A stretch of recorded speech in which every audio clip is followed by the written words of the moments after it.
श्री शिवाय नमस्तुभ्यम। आप सभी का दिन शुभ हो। तो आज की वीडियो में हम सुनेंगे सोमवती अमावस्या की व्रत कथा। सोमवती अमावस्या का हमारे हिंदू धर्म में बहुत महत्व है।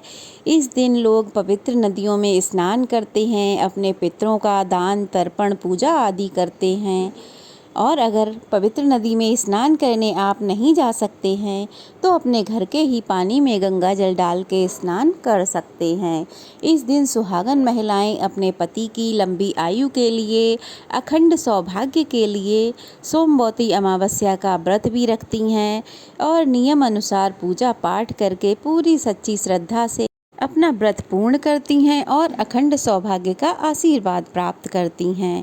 तो चलिए हम जानेंगे आज के वीडियो में सोमवती अमावस्या की व्रत कथा प्रारंभ करते हैं। एक गरीब ब्राह्मण था। उस परिवार में पति पत्नी के अलावा एक पुत्री भी थी। वह पुत्री धीरे धीरे बड़ी होने लगी।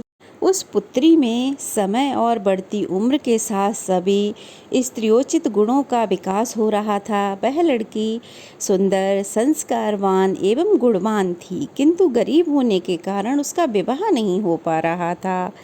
एक दिन उस ब्राह्मण के घर एक साधु महाराज पधारे। वो उस कन्या के सेवा भाव से काफ़ी प्रसन्न हुए। कन्या को लंबी आयु का वरदान देते हुए साधु ने कहा कि इस कन्या की हथेली में विवाह की योग्य रेखा नहीं है। तब ब्राह्मण दंपत्ति ने साधु से पूछा कि महाराज, इसका कोई उपाय बताएं, इसका कोई तो उपाय होगा। उन्होंने पूछा कि मेरी कन्या ऐसा क्या करे कि उसके हाथ में विवाह योग बन जाए। तब साधु महाराज ने कुछ देर विचार करने के बाद अपनी अंतर्दृष्टि से ध्यान करके बताया कि कुछ दूरी पर एक गांव में सोना नाम की एक धोबन जाति की महिला अपने बेटे और बहू के साथ रहती है, जो बहुत ही आचार विचार और संस्कार तथा पतिपरायणा है। यदि यह कन्या उसकी सेवा करे और वह महिला इसकी शादी में अपने मांग का सिंदूर लगा दे, उसके बाद अगर इस कन्या का विवाह हो तो इसका वैधव्य योग मिट जाएगा। साधु ने यह भी बताया कि वह महिला कहीं आती जाती नहीं है। यह सुनकर ब्राह्मणी ने अपनी बेटी से धोबन की सेवा करने की बात कही। अगले ही दिन कन्या प्रातःकाल ही उठकर सोना धोबन के घर जाकर साफ सफाई तथा अन्य सारे कार्य करके अपने घर वापस आ जाती।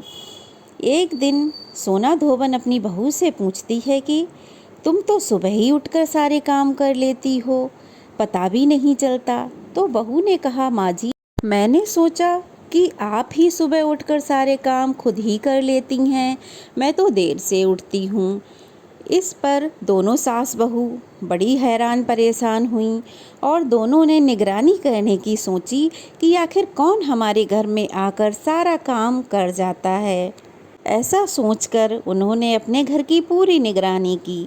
कई दिनों के बाद धोबन ने देखा कि एक कन्या मुंह अंधेरे ही घर में आती है और घर के सारे काम करके चली जाती है।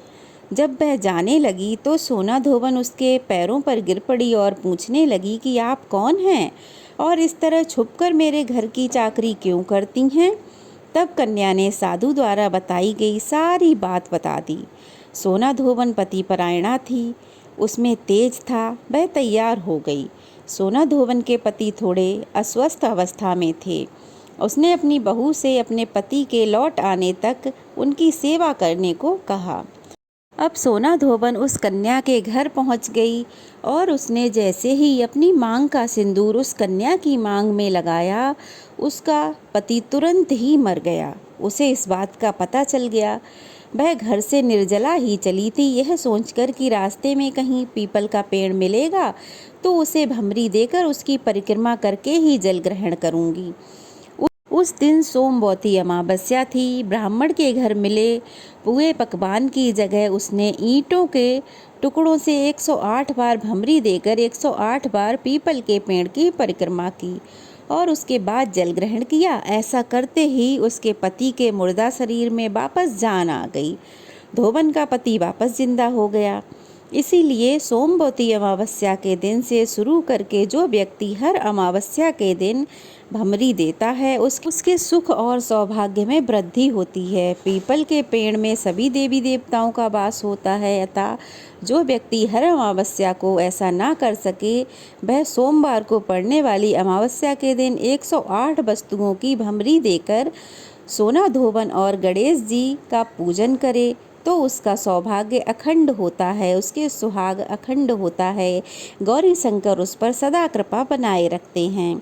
ऐसी परंपरा प्रचलित है कि पहली सोमवती अमावस्या के दिन धान, पान, सिंदूर, हल्दी और सुपारी की भमरी दी जाती है। उसके बाद की सोमवती अमावस्या को अपने सामर्थ्य के हिसाब से फल, मिठाई, सुहाग की सामग्री या खाने की सामग्री इत्यादि की भमरी दी जाती है और फिर भमरी पर चढ़ाया गया सामान किसी शुभ पात्र, ब्राह्मण, ननद, भांजे या फिर किसी मान्य को दे दिया जाता है। तब से उस गांव की सभी सुहागन महिलाएं भी अपने अपने पति की लंबी कामना से, अखंड सौभाग्य सुहाग की कामना से सोमवती अमावस्या का व्रत रखती हैं। हे अमावस माता, जैसे आपने साहूकारनी की बेटी और सोना धोवन के पति की रक्षा की, जैसे उनका सुहाग अमर किया, उसी तरह इस कथा को कहने, सुनने और हुंकार भरने वाले का भी सुहाग अमर करना, सभी के सुहाग की रक्षा करना, सभी का सुहाग अटल रखना। प्रेम से बोलो अमावस माता की जय। तो यह थी सोमवती अमावस्या की व्रत कथा। कैसी लगी कमेंट बॉक्स में ज़रूर बताइएगा और वीडियो को लाइक कीजिएगा। नए हैं तो चैनल को सब्सक्राइब कीजिएगा। ढेर सारा आशीर्वाद और प्यार दीजिएगा। तो चलिए फिर मिलते हैं। जय अमावस माता की जय, गौरी शंकर की जय, गौरी गणेश की।